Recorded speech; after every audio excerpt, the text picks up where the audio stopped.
The Andy Pollin Show. We got to go after this with everything we got, figuring they're going to come with everything they got. I'll start off by saying I'm bored, I'm broke, and I'm back. The Andy Pollin Show on ESPN 630 starts right now. Well, who'd have thought it?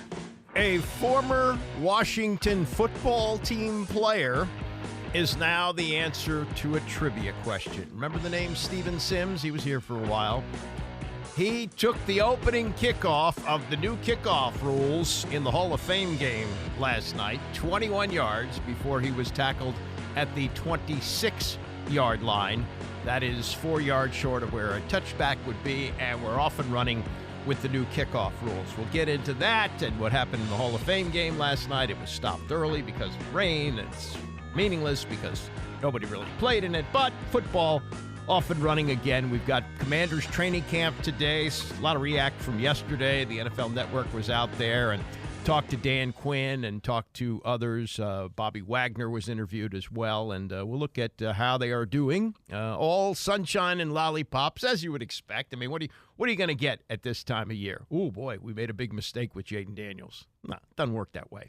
But we'll look at some of the things that they are saying and talking about. Also, last night on PTI, I was heartened to see Tony and Mike react exactly the same way that I did when I saw that Gordon Hayward had retired, that he is going to be remembered for a shot that was missed. There aren't many guys in the history of sports whose recognition is for what they failed to do, and it's not like, there was a bonehead error. It's not like the Bill Buckner play, for example. It was a guy who came close, damn near, hit the shot heard around the world. It would have been the biggest shot in the history of college basketball. It rimmed out in the final of the 2010 national championship game, and Duke won another title, and Butler went home. But it was miraculous how that game ended and what might have been had he hit that shot. So we'll get to that later this hour. Also, in the next hour, I want to talk about this because this was 40 years ago today, and I saw it live, and it was one of the most emotional things I have ever seen in the history of sports. Jeff Blatnick. It's a name you probably don't know. If you're older, you may remember this, but this was the 84 Olympics in Los Angeles, and he won the first ever gold medal in Greco-Roman wrestling. He had beaten cancer, and the emotional interview that he did afterwards sticks with me this day. And then Jim McKay followed up with some incredible commentary. Jim McKay was pretty much what Mike Tirico is today, what Bob Costas did for years. He did a wonderful job of anchoring the Olympic coverage. An incredible man who lived in Maryland, had a horse farm in Maryland, and for many years was the anchor of Wide World of Sports and did just so much great work in broadcasting, and from what I understand, just a fine man. His son, Sean McManus, just recently retired as the head of CBS Sports. So we will get to that a little bit later on. But, a game last night. Caleb Williams didn't play. None of the Bears starters played. It was guys who are going to be, backups this year, guys trying to make the team. These, preseason games as a whole are meaningless, and this winds up being a fifth preseason game for the Bears and the Texans because it's the Hall of Fame game, so it's the standalone. The stuff really doesn't get rolling until a week from Saturday. Commanders are going to play on the 10th against the Jets, and they will practice against them leading up to that. But the Bears won 21-17. They had a downpour in the third quarter, and nobody wants to get hurt, so they just said, the heck with it. The interesting thing, though, about the kickoff rule is that among those being enshrined in the Hall of Fame this weekend is Devin Hester, the number one return man of all time, famous for taking the opening kickoff against the Indianapolis Colts all the way for a touchdown. That was pretty much it for the Bears that day as Rex Grossman struggled in the rain and Peyton Manning won his first Super Bowl as quarterback of the Colts. But, Tony Dungy would joke about that and still does. Like, I thought all week, I can't kick off to Devin Hester. I can't do it. He kicked off to Devin Hester. He took it all the way back for a touchdown. And he is, I'm sure now, unless this kickoff rule really leads to some long returns. And we didn't see any of it last night. The furthest anyone took it back, I think, was to the 31-yard line. But special teams coaches will work on various gadget plays, and, they may figure out a wrinkle in this and a way to get some long returns. But if it does what it did last night, we will see Devin Hester stand up as the number one return man of all time. And I would think that these new rules help Brian Mitchell, because he's right behind Hester, and in all-purpose yards, he's number 2 to Jerry Rice. So I would think this would be a benefit for him, and that down the road, maybe next year, year after, who knows, but Brian Mitchell will get some consideration for the Hall of Fame. They got to take care of the egregious mistake first, and that's going to come later this month. I don't know the exact date, but the Veterans Committee will select finalists. Joe Jacoby was a finalist last year, and I would hope, if it doesn't happen, it's almost worth walking away from the Hall of Fame entirely. But he should again be a finalist, and hopefully this is the year he gets in. Gary Myers, covered football for, I think still does, but did it for the New York Daily News for many years and the Dallas Morning News before that. And he made the case for Jake last year, and I think he did everything right. I think what he did was exactly what he should have done. He got Bill Parcells to talk about how great Jake was, Lawrence Taylor, Joe Gibbs. I mean, who else do you need to say this was one of the best tackles in the game at that time and deserves to be in the Hall of Fame? He was a finalist on the writers' ballot the first time around when he was eligible. He's no longer eligible for that, but was a finalist and didn't get in. And hopefully this year will be the year that Joe Jacoby takes his rightful place in Canton. All right, let me get to some of the stuff yesterday. They are practicing again today in Ashburn, and nothing really significant from Dan Quinn this morning. A couple of position battles. Sounds like Mikey Sanderstrill, the second-round pick from Michigan, is likely going to wind up as the nickelback. That seems like a certainty at this point. He's been very high in his praise for him. And, there's a couple of other position battles of interest, including the kicker, as they signed another kicker. So that's something they have to look at. The Brandon McManus thing really blew up in their face. They thought they were going to be set with a veteran guy, but he was hit with a lawsuit from 2 flight attendants from the trip to London, where they say he sexually harassed them. It's not a criminal case, it's a civil case, but this organization has to run from that. Before we get to, though, what Quinn said yesterday about various things going on with the team, I want to point out a column that Tom Lavero wrote in the Washington Times today, and it's something that he said before, and maybe you've wondered about. Only 5 practices that are open to the public, and one of them is today. Then they have Kids Day on Sunday, and they have another day on Monday, and I think that's it. And then there were a couple of practices open just for season ticket holders. And Tom says, why only 5 open practices plus 2 more for season ticket holders?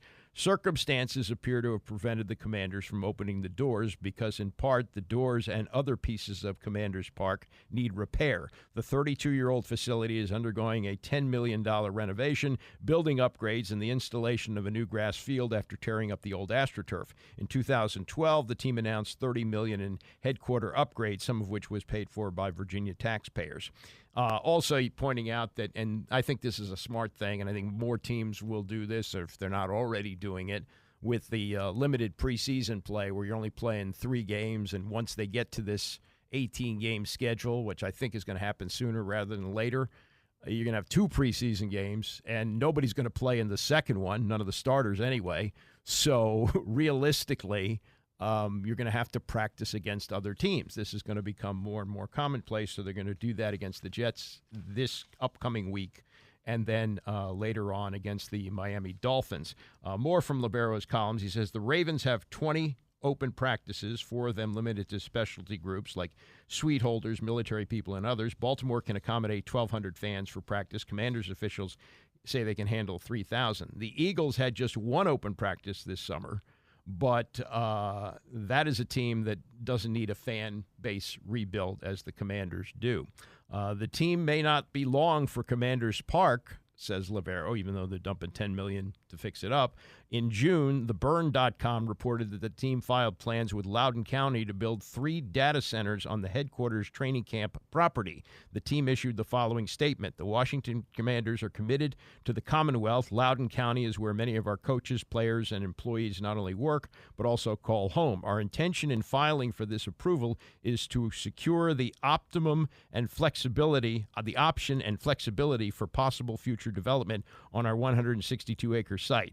It is not a plan to take any action in the near future. Any development we do will be leveraged to reinvest in our football program and fan experience. So down the road, they could turn this into something else, more of an operational facility, and where they're going to practice remains, somewhat up in the air.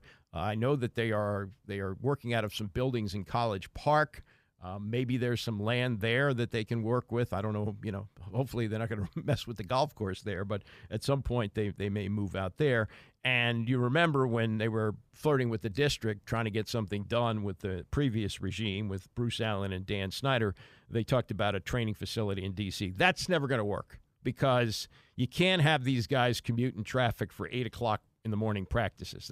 That's just not going to work. Most of them will live in the suburbs. They have families and so forth. So there's that. And that's where we stand now as training camp continues with limited fan interaction.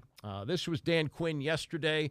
It's about the evaluation of the players, not just what they see on the field, but what they see off the field. Everything counts. You want to see, I think you're kind of referring to like culturally also, like, how are they communicating with one another?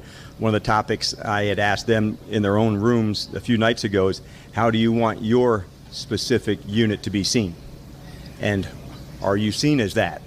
Are you asking questions of one another? Are you pushing one another? Are you trying to get to new standards of what you can do? So those are the things that sometimes I see. You may see me pull a guy onto the field at one time. I might give him something that I saw, or I've also done it with the veteran player.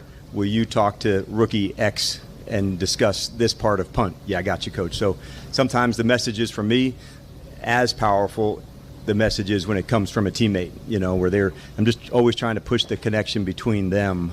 And the more we do that, the more people are looking at one another to help them get better, where it's not just, my eyes or my voice down, to one singular person. Topic 2 with Dan Quinn, the development he's seen so far in the offense. There's a lot of volume that's gone in over, the installs, and so how much of that can you handle? Usually that's one of the real challenges for a coach. You have an install schedule that you start with, but that doesn't mean, you have to put in every play and every one to go. So to see very few mental errors that are taking place outside, that's been a big, thing that I've been pleased with on both sides of the ball. And then over the next, really 3 weeks to see our practice tempo, our identity, our execution over and over and over again, that's what I'm looking for. But I do like the speed that the guys are practicing with. I hope, when our fans and family watch us play, say, man, you guys really bring it at practice, and that leads into the way that we play. So those would be the things I've been most pleased with. And one of the other things about the offense, which is worth noting, is Dyami Brown's first-team snaps. He's kind of the forgotten wide receiver here, and I would have thought would be a bubble player, and maybe still is. But they're using, according to what the reporters are saying and watching practice, he's getting a lot of first-team snaps. Now, remember, Dyami Brown was a third-round pick out of North Carolina in 2021. He has been here for 3 years. He has 29 catches, 3 touchdowns, 7 starts. I mean, that's not a receiver who looks like he's a big part of their future plans. It's maybe time to cut bait. He's in the last year of his rookie contract. They are certainly not going to be offering any kind of an extension. At least not now. So he's going to be a free agent at the end of the season, but he's out on the field for a lot of first-team snaps. And this was the question to Quinn yesterday. Why? Dyami is somebody that has really jumped at me in some specific areas. One of those would be when, a quarterback gets outside the pocket. I felt the speed to go, because when that happens, a whole second play begins. But where a defense kind of turns into a man-to-man situation when the quarterback gets outside. If I was covering you, Don, okay, the quarterback got out of the pocket, I'm trying to guard you man-to-man to stay with you. And so seeing his acceleration and ability to run in those spots was good. Through the spring and even here through training camp, some of the deep ball work has been good. He's got the ability to get on top of somebody. So those would be the two things that jumped out to me. The second play, I felt the speed, and then I did feel the speed also to get on top of a corner. So maybe there'll be some 4 wide here. I mean, the way things are unfolding here, you get McLaurin and Dotson as 1 and 2, and it looks like Luke McCaffrey will be the number 3 receiver. Dyami Brown 4, but could they do some 4 wide with Cliff Kingsbury? It's worth considering. I mean, nobody was really talking much about Dyami Brown going into this season. He has, I would say underperformed even as a 3rd-round draft pick. But sometimes a new coaching staff finds somebody they like, and apparently they like him. Last thing is the kicking competition. There are 2 kickers now in camp as they signed Riley Patterson. And he's going against Ramez Ahmed, who was signed, played in the UFL. This was after the Brandon McManus thing fell apart. And Quinn was asked, in light of the new kicking rules, the kickoff rules, as we saw last night in the Hall of Fame game, what that means in evaluating these kickers. We might have said last year we weren't talking about kickoff, as the part of that. Can I get it into the landing zone? Can I, try the different styles of kicks? Maybe one's on the ground, one's in a corner and directionally to go. So at the end of the day, it is a position that you're able to measure, the number one thing, did it go through?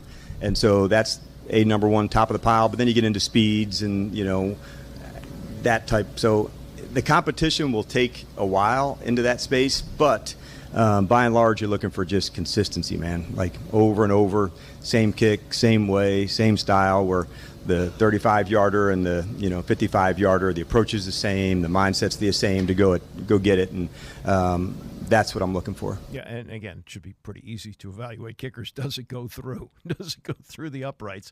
And the reason, I guess they were going to bring in another kicker anyway. They were just waiting to see who was going to be released from other teams. But Patterson's in because Ahmed's been clanking a few of them off the uprights, and you just can't have that. So we will have a kicking competition, which we rarely had over the years.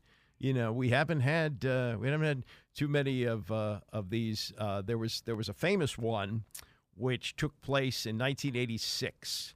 Tony Zendejas, who went on to have a good career in the NFL, was in camp against Mark Mosley, who was trying to hang on one more year. And Mosley had been the MVP of the league in 1982, and his time was running out. He was in his upper 30s, and they brought in competition, figuring, okay, we're going to make that transition. Well, apparently Mosley was able to psych him out, and they wound up cutting Zendejas. They kept Mosley around, and 4 or 5 games into the season, they cut him. He wound up with Cleveland and actually kicked for the Browns in the first of those John Elway comeback games. I think that one was the drive. The other one was the fumble. So that's how that ended, and that was a very interesting kicking competition. After they cut Mosley, they wound up bringing in the cousin Max Zendejas. He was an extra point disaster, and then they were playing a game in Denver, and while warming his foot, he warmed it a little too much, suffered like second-degree burns, and they wound up having to put him on injured reserve, and they brought in Jess Atkinson. So, yeah, that's a little kicking story for you as we kick off a Friday morning. Coming up, we will get to what Tony Dungy said about the decision to play or not play in the preseason. It's the Andy Pollin Show, ESPN 630. The Andy Pollin Show on ESPN 630, the sports capital. Just in case you're not up to speed on our new lineup, which debuted this week, Tony Kornheiser is now on from 2 to 3, used to be on from 11 to 12. That spot is now occupied by Bram Weinstein, who used to be in the afternoon, so he's now 11 to 12. And today he's got a special guest. Ryan Zimmerman will join him at 11:20. So that's the Bram Weinstein Show from 11 to 12. Mike Greenberg, 12 to 2. Tony is from 2 to 3. And then Mike Callow does a show from 3 to 5 in the afternoon. Then Bram comes back with Commanders Daily at 5:30. So that's how we roll now, and changes are always made in radio. I was fortunate enough to stay in my same spot, and here I am from 9 to 11 every day. So last night we had the Hall of Fame game, and not a lot of guys played, not a lot of guys of note. The two quarterbacks sat out, Caleb Williams, the number one pick of the draft for the Chicago Bears, and C.J. Stroud, who had that incredible rookie year for the Houston Texans. It was not a night that they even put on uniforms. You saw them standing there on the sidelines in T-shirts. And, the question becomes, as you roll along with this, how much do you play these guys? And I remember this when, I guess it was 2008, when we had Darrell Green and Art Monk go in the Hall of Fame, and the Redskins played the Colts in the Hall of Fame game. And I actually, this was Colt Brennan, who was, I don't think they drafted him. I think they just signed him as a free agent, if I'm not mistaken. Maybe they took him one of the late rounds. Anyway, he played a lot of that game. And he was good because he was playing against the Colts' third string. And I remember taking calls. That's it. It was, Jim Zorn's first year. It was after Joe Gibbs had left, and, Zorn's taken over. And, oh, yeah, that guy fits the Zorn offense, as if anybody knew what that was. And I just said, hey, it's preseason play. But the big point for me was, in this Hall of Fame game, Peyton Manning, who's now at this point 10 years into the league, one of the best quarterbacks, not just in the league at that time, but on his way to being one of the best of all time. I think at that point he almost had the Hall of Fame locked up. He played like 2 series for the Colts in that game. Tony Dungy, I believe, was the coach at that time. I think that was before, about the time he came over from Tampa. I think so. I think Dungy was coaching the team. And Dungy's philosophy on playing guys in the preseason was a little bit different. And it started when he was a player trying to make the Pittsburgh Steelers as an undrafted free agent, and the importance of preseason play for him. And he talked about it yesterday on the Dan Patrick Show. I made the team in Dallas or in Pittsburgh. We're playing against the Dallas Cowboys, the final preseason game. Roger Staubach is in at the end of the game throwing his 58th pass to win the game in the last preseason game. We walked in. I'm disappointed. Oh, we lost to the Cowboys. And, that's how it was. You played and you mapped things out. When I was a coach, hey, our starters are going to play X amount of plays. Some guys need a little bit more. The first-year guys, second-year guys, maybe they're going to play a little more. But you map it out. I think this salary cap, and boy, if I get someone hurt and what are we going to do? We can't replace them. I don't think you can coach in fear, though. And I know my guys wanted to play some and get ready to go and get ready for the action. And I don't understand it. But you know what happens, Tony, and this is going to happen again in September. We're going to see sloppy play. And then you're going to have the media say, hey, why is it sloppy play? And coaches will say, well, that we didn't play in preseason. Like Belichick and Brady always use September as their preseason. There's nobody else like Belichick and Brady in NFL history. So the other teams, I don't know why they don't use this as let's get ready for the regular season, not we'll get ready during the regular season. I think Mike Tomlin said it best. You really can't try to go win a heavyweight championship and never spar. just shadow box the whole time. You better punch against somebody and get yourself ready. Now, how much is that and how much do guys need? Everybody's different. But I know the good players that I've had in the past. If I told Peyton Manning and Marvin Harrison they were not going to play in the preseason, there would be a revolt. No, we have to practice our craft. We have to get ready. Now, we don't need to play every play. We don't need to be in the fourth quarter, but we need to get some live action. What would be a successful season for Caleb Williams? I think to come in and lead the team well and show that he has, that franchise quarterback potential. I wouldn't put a figure on wins or what. CJ Stroud messed everything up because now we expect everybody to do that. That was so rare and unbelievable. Keep in mind, Peyton Manning was 3-13 and set a rookie record for interceptions his rookie year. So it doesn't mean you have to go out there and light things up. Now, I do think it's a little easier for the quarterbacks now because the offense can be so much ahead of the defense. They can get work done. There's so much you can do in walkthroughs. Defense can't get their feet on the ground until they have some live action and so forth. So I think it's a little easier now, but let's just have him go out there and play well, and let's not throw in the towel if he's 6-11. Okay, but could you tell what Peyton had to offer going 3-13 and setting the rookie record for interceptions? Yes, absolutely. You can see it. You can see when quarterbacks learn. Trevor Lawrence, I thought was going to be very, very good, even though it wasn't a superb rookie year. But you see the control, and you see after the games. You don't see the down, head down, oh, we didn't win, I threw 2 interceptions, I didn't get the job done. It was, hey, I learned out there, and I'm going to be better for this, and I still have the confidence of my teammates. Tony Dungy with Dan Patrick. Just clarification there on that last point about what he saw in Peyton Manning when he set the rookie record for interceptions, and they went 3-13. Dungy was coaching at that point in Tampa Bay. The coach of the Colts at that time was Jim Mora. I don't think it was that year. It might have been a couple of years later where he uttered the famous playoffs. Yeah.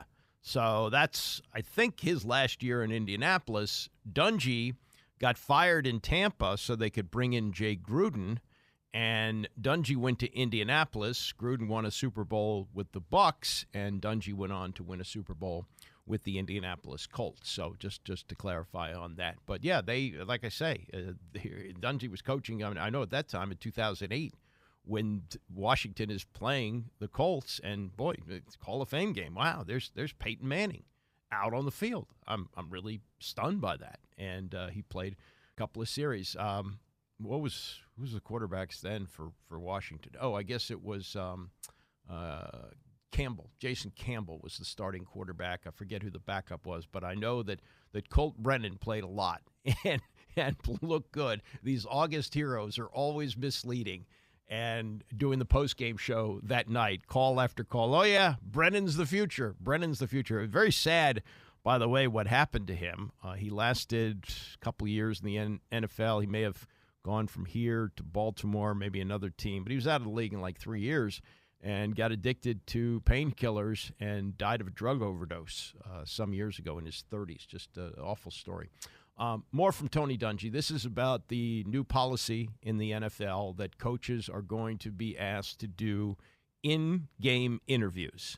I think it's going to be similar to the way it's done in the NBA, where they do it during timeouts or between quarters or something like that. But Dungy no longer coaching, but with an eye on what's going on, and these are his thoughts on what it's like now for these coaches to have these in-game interviews. I had a good conversation with Fred Godelli from NBC yesterday, and he talked about what they're trying to do and talked about having some of these interviews in between the quarters, before the game starts, those kinds.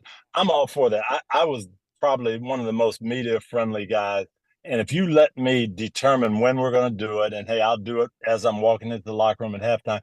But if you come up to me and say, you have to do an interview in the middle of the third quarter when the game's going on, you know what I'm going to do?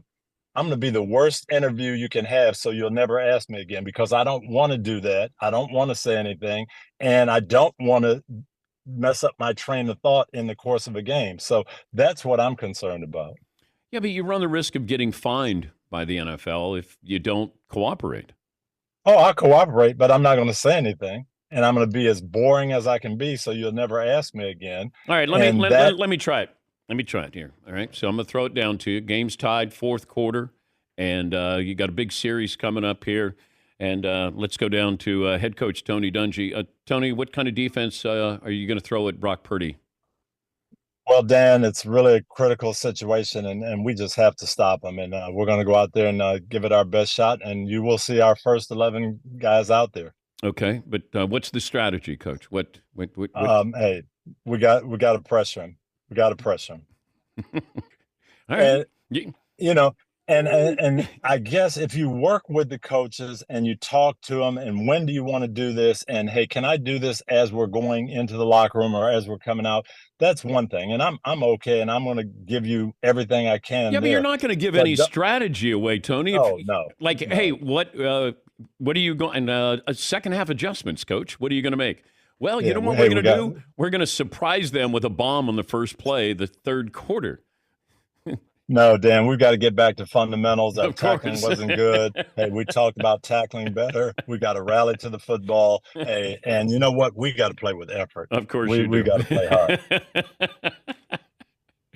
But now there are some coaches, it'll be good. You know, I see this new group of guys, Mike McDaniel, I want to see him, and I'll see what happens there. And if you do it on my terms, yes, but I don't think you're going to force these guys and say you have to talk at a certain time at 6 minutes left in the fourth quarter. We're going to get you, and you got to be good. I just don't know how that's going to play out. You know, Tony Dungy's joking around there, but the interviews aren't much more than that. That's really what they are. And I find them to be tedious at times. I think baseball's gone overboard with them. They're now miking up players while the game is going on. How long before that happens in the NFL? I don't think so, but I think it's possible. They really, stretched this thing out. And he gave a, kind of a joking interview, but that's really what they are. And the other thing I wondered about this when I heard about it the other day was what Carissa Thompson had said last year. She was a former sideline reporter. Now she does pregame stuff on Fox and celebrity interviews and things like that. And she said that if she couldn't find the coach, either going into the locker room or coming out of the locker room at halftime, she'd just make it up. She just say what she thought they might say, something like that. And that created a stir among really qualified, good journalists like Lisa Salters and Pam Oliver and people who've done it for a long time and have done it well. And they said, okay, come on, don't dump on us just because you did it that way. We don't do that. We have standards. We have ethics. And, maybe this now makes it more transparent. I don't know. The other thing that you think about with this is that Bill Belichick isn't coaching this year. Would Belichick agree to do this? I guess he would. I guess if it's part of the mandate from the NFL, he would do it. But he doesn't say anything in his press conferences, either before the game or after the game. Why is he going to say anything on the field? And this year, he's not coaching, as you know. He's 72 years old, wants to coach again, and has his dance card filled. He'll be part of the Inside the NFL crew on CBS as an analyst and appear on every ESPN Monday Night Football Manning cast. I think they do 10 of them throughout the season, and will host his own YouTube show produced by Underdog Fantasy Media Network, meaning fantasy football. So he's going to be way out there on the media. And Diana Rossini, who's covered the league for a long time, now works for The Athletic, said yesterday this might be part of a PR makeover, that they're trying to make him, more palatable, younger, hipper. He did appear on the Brady roast on Netflix, so, letting his hair down a little bit. He's dating a 23-year-old girl, apparently, looks like, at least from the pictures that are put out there. And he does want to coach next season. And, maybe they think that this is a way to get him out there. Look, if he gets back and has a coaching job, is he going to do things differently than he did with the Patriots?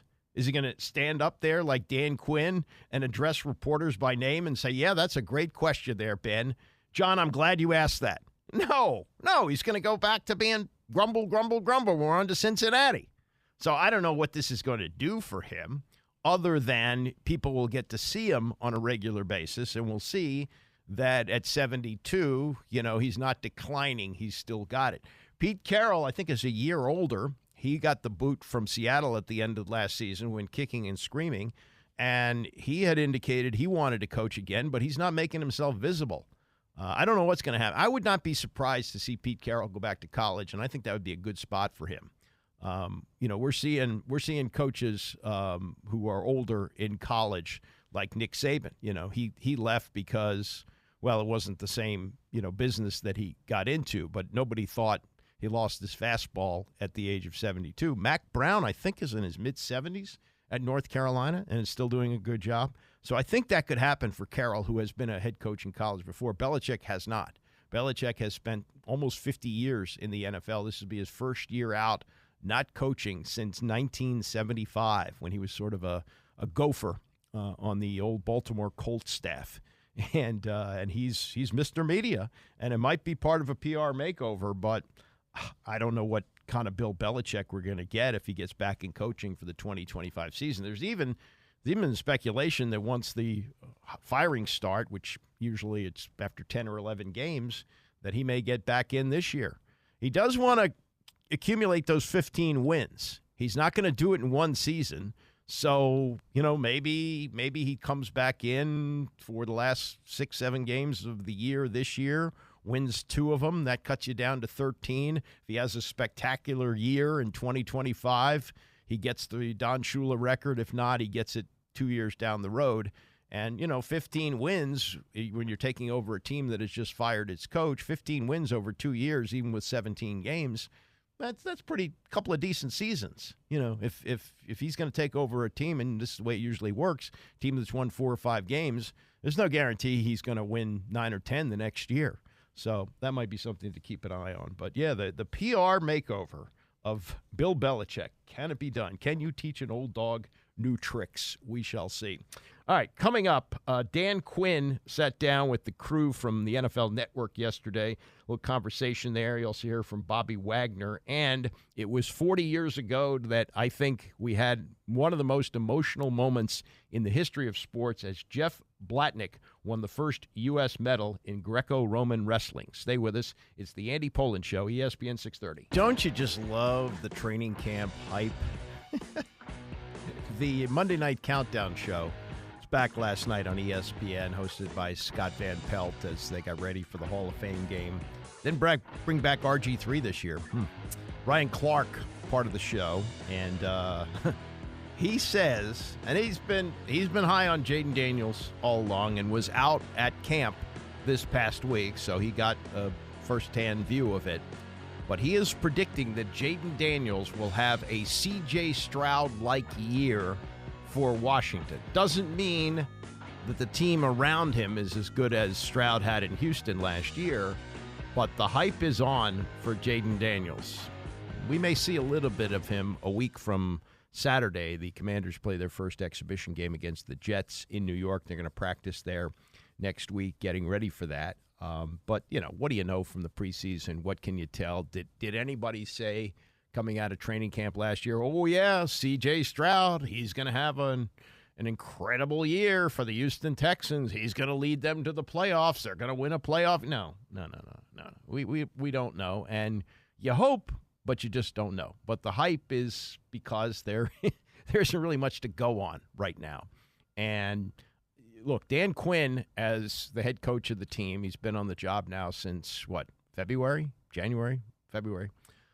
and has been very, very accommodating at his news conferences. He's very good with the reporters. He's, it's a good question, addresses them by name, et cetera, but hasn't really, said a whole lot. I don't think he's been evasive or anything, but there just isn't a lot to say. And he's talked about he wants to have position battles. And last couple of days, they've done a lot of one-on-ones, receivers versus corners, defensive linemen, offensive linemen, that sort of thing. Wants competition at every position. Hasn't named Jaden Daniels the starting quarterback yet.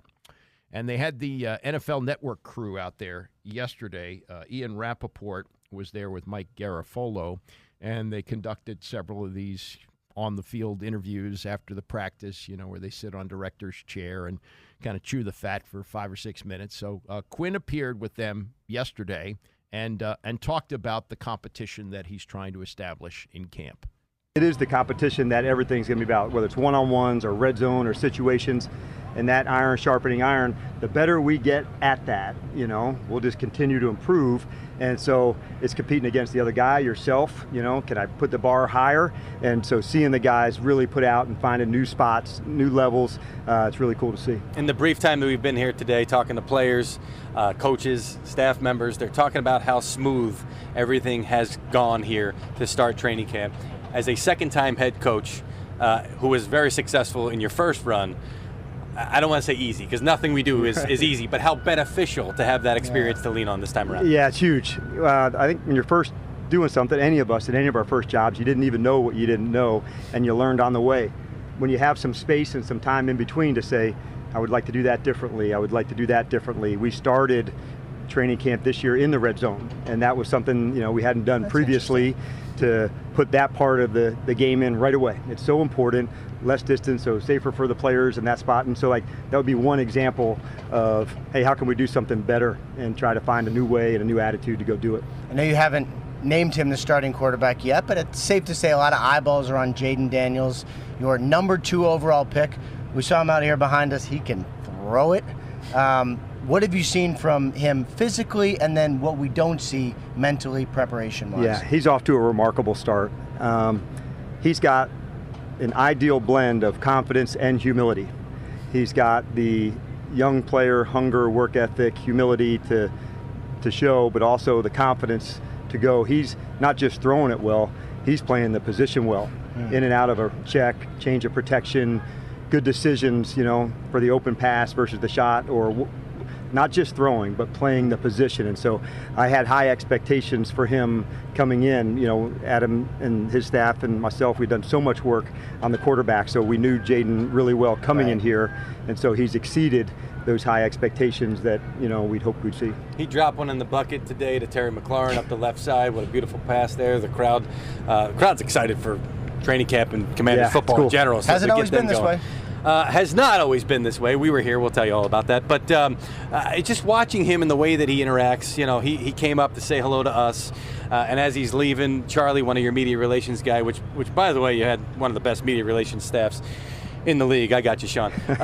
He's walking by Charlie and just gives him a boom right there, right there. And you could see, the air of calmness and the way. I mean, is that what representative of what he's been as far as that personality that he shows? Yeah, and there's a number of other guys in this rookie class, like Mikey Sainmerstill and Jayden Daniels, both have like a confidence, but in a very good way, that the older guys, they're already little brother. Come here, come on. And so they respect him because of their work, their performances, and they're both not trying to be anybody else, their own person. And so I think, early for me, you thought about leadership, it's what you think you can do, but really when you had other experienced head coaches, finding the leaders in everybody else. And so guys like Jayden and Mikey and Wags and Zach and Marcus and others, their leadership is coming out in their own way. And so that's what's been really cool to see.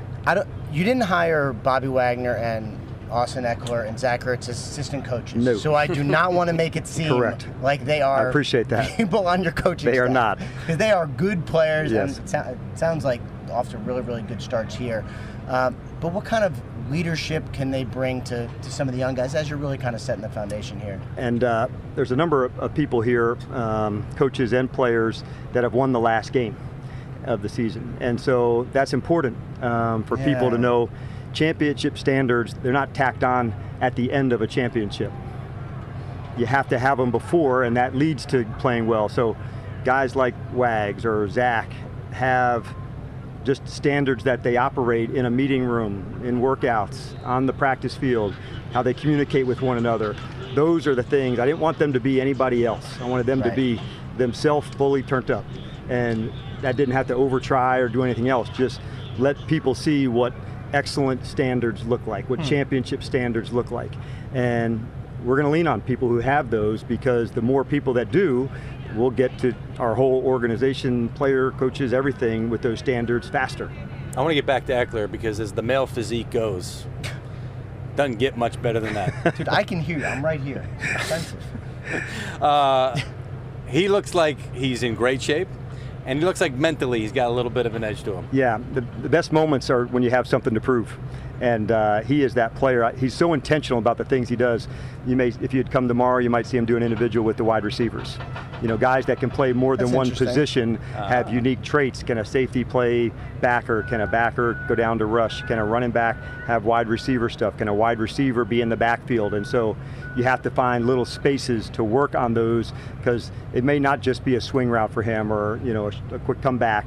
Like, he's going to run routes that are down the field that you have to cover and play in the slot. And so when you have matchups that you can find with a guy like Austin, you want to make sure you're training him in that way too. That's Dan Quinn sitting down with the guys, reporters from the NFL Network, Ian Rappaport and Mike Garafolo, mentioning players, specifically Zach Ertz and Bobby Wagner, as guys who have won the last game of the season, have won Super Bowls. Ertz winning one in Philadelphia, and Quinn and Wagner were together when they won in Seattle. Quinn, the defensive coordinator, and Bobby Wagner, a young player at that point. Now he's been in the league, 12, 13 years, and coming here with something left in the tank, and coming to the East Coast for the first time in his career. Played college football, California, played in Seattle a long time, spent a year with the Rams, went back to Seattle.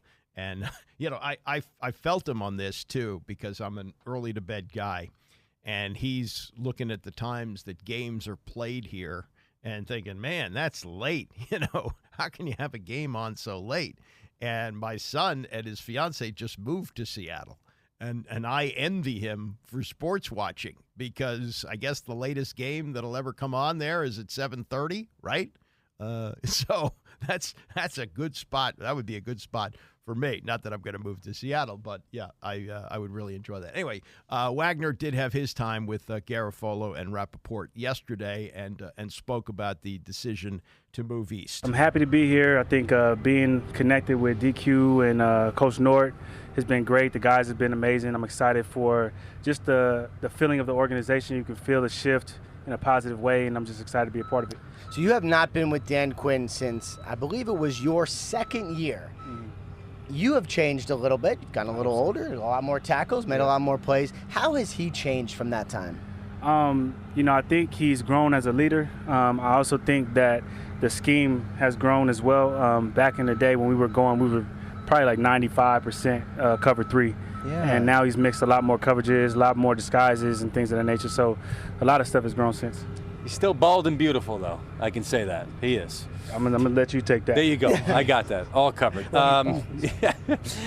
Let's talk also about Joe Witt, your defensive coordinator, because he comes in. I know DQ's got the defensive background, but what is Joe Witt bringing to the table? And from what you saw in the spring into camp, what's got you excited for his defense? Man, really, really smart. Understands how to put guys in position to make plays. I think that's what is the most exciting. Carries that swag with him as well. I think that rubs off on the defense as well. So I'm excited to work with him and have him call the plays. For you as a veteran, and I know when veterans and free agents are looking to sign, a lot of times it's like, all right, I want to go to the contender that gives me a best chance to win the Super Bowl. And I'm not saying that the Commanders cannot win a Super Bowl, because certainly we have seen the NFL is crazy. Anything is possible.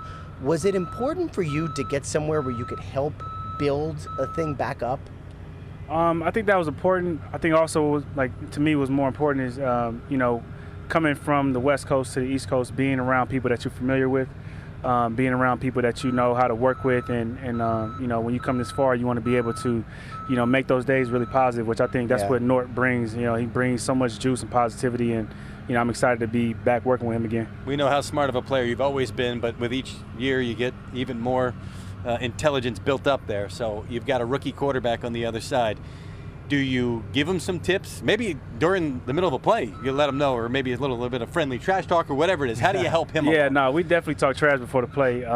But two, when I see something, you try to, tell him what I saw, what he saw as we talk through plays. I think that's just natural with a quarterback, but especially him being young and me being a little bit more seasoned, just to help him see what I'm seeing so he knows what he's going up against. Bobby, last thing for me, and really appreciate this time. When you look on your defense, there's a lot of names that we know. Are there some names that maybe we don't know that we're going to be seeing a lot of, guys who maybe impressed you in camp thus far? It's a name that you know, but I think he's grown so much, which is Frankie. I feel like he's grown so much. They're asking him to move around all these different places, and I think he's done a great job of learning it, and I'm excited to see how he blossoms in the scheme. That's Frankie Louvu, who's been playing in the Witness Protection Program the last couple of years with the terrible Carolina Panthers, but all reviews have been very positive on him and his speed and all the other things that he brings to this team. So this is a team that's been looking for linebackers for a long time, and now you have a veteran who's won a Super Bowl in Bobby Wagner, who will lead the team, and Frankie Louvu, who looks like a real find there. So these are things that didn't happen under Ron Rivera, who was a linebacker himself, played on that great linebacking crew with the Chicago Bears in the 1980s. Didn't get it done, boom, like that. Adam Peters brings in two veteran linebackers who have made quite an impact here. One last thing, and this is from Brian Robinson, and whatever you've been hearing about the offense and what it's going to look like this year, the feeling is that they're going to run the ball a lot more and should run the ball a lot more than they did last year. That just didn't work. Eric Bieniemy, former running back in the NFL. Yeah, he's coming from Kansas City where they're throwing the ball all the time with a great, great quarterback in Patrick Mahomes. Tried to get that done with Sam Howell last year. Didn't work. Now Brian Robinson, who was kind of forgotten after that bizarre rookie year. Remember when he got shot right before the season started, missed only 4 games because miraculously the bullet didn't hit bone or ligament. I don't know how that happened, but thank God for that. Came back and played well as a rookie. Underutilized last year, looking this year to be utilized much more. The versatility, I guess, he plans to make sure we have a balanced offense. He emphasizes that, just making sure he balanced the run and the pass and, also keep it versatile. So, it's very exciting. It's an exciting offense to be a part of. I'm just excited to see him take that next step. You've often mentioned that you feel like you're just as much of a pass catcher as you are as a runner. Like, how do you feel this offense is going to be able to use your versatility, like you said? I feel like I'll just continue to be able to, elevate my passing game. I had an opportunity to show that, that's still one of my strong suits. And, with Cliff coming in, I have even a bigger opportunity to catch the ball more and, show more of what I can do in the passing game. Yeah, this could be a real revelation. Everybody thinks Cliff Kingsbury, spread offense, throw it all over the field. No, they run the ball. And if you look at the numbers from Arizona, yes, Kyler Murray, a running quarterback, that has something to do with it. Jaden Daniels, running quarterback, they probably don't want him to run all that much. They want to protect him. But they run the football. They ran the football in Arizona, and you will see, I think, much, much better utilization of Brian Robinson under Cliff Kingsbury this year than you saw last year under Eric Bieniemy. And that's going to be another thing to keep an eye on as we roll forward. And they will be, again, practicing next week against the New York Jets before the first exhibition game. All right, coming up, 40 years ago today, Jeff Blatnick won the first gold medal for the U.S. in Greco-Roman wrestling. And the emotion that poured out from him is something I will never forget. We'll play that next. It's the Andy Pollin Show, ESPN 630. The Andy Pollin Show on ESPN 630, the sports capital. Bram Weinstein at 11. He'll talk to Ryan Zimmerman at 11:20. Those of you who set your calendar by my life know that every August I go to Vermont, just about every August. And this is the getaway segment for me, because I will be off all of next week. I will be in Vermont for my annual trip, and hopefully, because it usually is, it won't be blazing hot like it is here. I say usually is, meaning it's usually very pleasant, like 75 degrees and no humidity. So looking forward to that. Celebrity sighting at Commanders practice in Ashburn today. He's been there before. Wale. And the picture I see here, he's decked out in a camouflage Commanders hat and a black number 17 Terry McLaurin jersey. So Wale, who is a local, he's been there before. He's been to a bunch of practices over the years, and I think he's gone to Nats Park a number of times. So he's out there today taking in the scene as they have. It's not, well, I guess today was an open practice, but they call them tickets, but they're free. They've all been grabbed up for today. They have Kids Day on Sunday. Those are all gone, and they have another practice. I think it's Monday of next week, and then they head to New York to practice against the Jets. No more open practices after the last one on Monday of next week. So 40 years ago, we had the Olympics in Los Angeles. They're going to return there in 2028, and we wondered, oh, God, how's this going to work?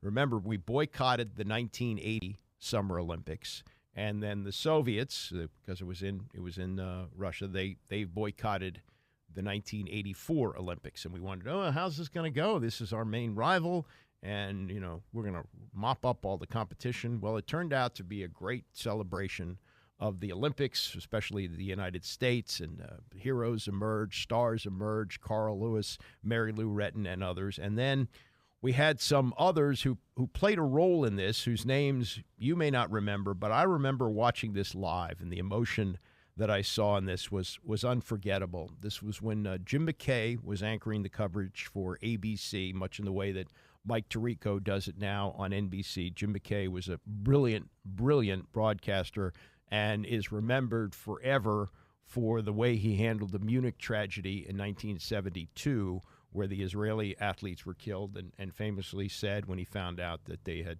all died, he said, "They're gone, they're all gone," and that is remembered forever. But he just had a grace about him, and the way he put things and the way he handled it with just the great ease of the great broadcaster that he was. So you're going to hear this at the end of this. But Jeff Blatnick was a Greco-Roman wrestler. Now, most people knew about wrestling, but didn't know what the hell Greco-Roman wrestling was, and maybe we still don't. But we had never meddled in this before. And Blatnick was from upstate New York. He had gone to Springfield College. That's the same place Charlie Casserly went in Massachusetts. He was a 3-time All-American in wrestling and won national titles, Division II wrestling, qualified for the 80 team, but of course we boycotted, didn't get a chance. Then in 1982, he was diagnosed with Hodgkin's lymphoma, which meant the removal of his spleen and his appendix. He had radiation therapy, and, it's only 2 years later, do you think he's going to be able to compete in wrestling in the Olympics? Well, he not only competed, but he won, along with his teammate Steve Frazier, the first gold medals ever, the first medals ever for the United States in Greco-Roman wrestling. This is how it sounded as he wrapped it up against Thomas Johansson of Sweden. Jeff Blatnick of the United States, the second gold medal. Greco-Roman wrestling, we've never even had a medal before. The United States, second gold medal. Jeff Blatnick from Schenectady, New York. Yeah, and it was just amazing to see how he celebrated. So they go down to the match. McKay throws it down to the match for the post-match interview.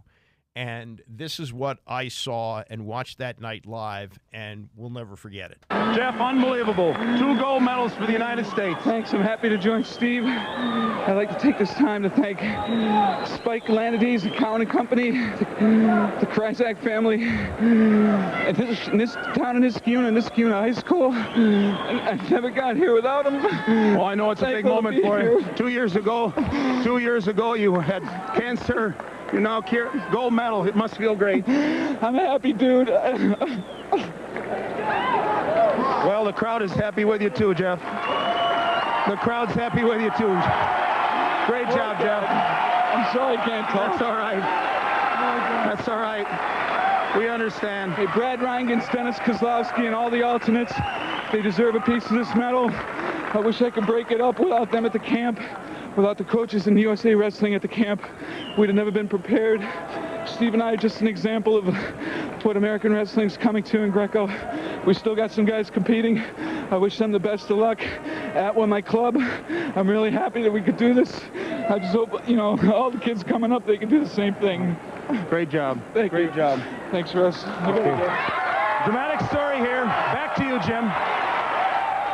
Very well called, too, Russ. Before these games began, very shortly before the games began, we were reading a lot in various places that the Americans' medals would be tarnished because the Soviets and other European countries weren't here. I think that Jeff Blatnick's reaction right there and his achievement in winning that are just about a complete answer to anything you may have read about that. A great triumph for Jeff Blatnick. Great triumph and great summary there from Jim McKay as to what that meant. Now, for Blatnick, he stayed in the sport as first a television commentator, then he served briefly as commissioner of the Ultimate Fighting. He covered the Ultimate Fighting Championships as a commentator, then became commissioner of that. But what you probably don't know about him is that he is credited for coming up with mixed martial arts, coming up with the name. Nick Lembo, the man who runs the New Jersey Athletic Control Board, wrote, Jeff would urge people to stop calling the sport no holds barred in order to help it grow and gain acceptance. Dave Meltzer added no holds barred, Blatnick said, gave people a bad connotation, and it was felt as a negative. Mixed martial arts, the idea of combining techniques from the various martial arts forms with that of wrestling, was really what the sport was, he would say. And he authored the Mixed Martial Arts Council Manual and was also licensed as a referee and a judge with the New Jersey Commission. Sadly, he died from complications of heart surgery in 2012. He was only 55 years old. and he has been very much honored in his hometown, upstate New York. And I just remembered that as a great moment from those Olympics, a great moment in sports. And it was 40 years ago today that Jeff Blatnick, a cancer survivor, won the gold medal in Greco-Roman wrestling, and what an enormous deal that was at the time. We talked about Mike Trout the other day, that he had been rehabbing his knee and was supposed to play 5 innings in a minor league game and had to pull out after 2. And then the latest from the Angels was that they were shutting down the rehab. Well, now he's going to need the rest of the season and more surgery, because they found another tear in his meniscus, and that's yet another lost season for a player who's going to the Hall of Fame, who's had a spectacular career. Unfortunately, has only played in 3 playoff games his entire career and plays on the West Coast, and hasn't been recognized for his greatness other than what the Angels pay him.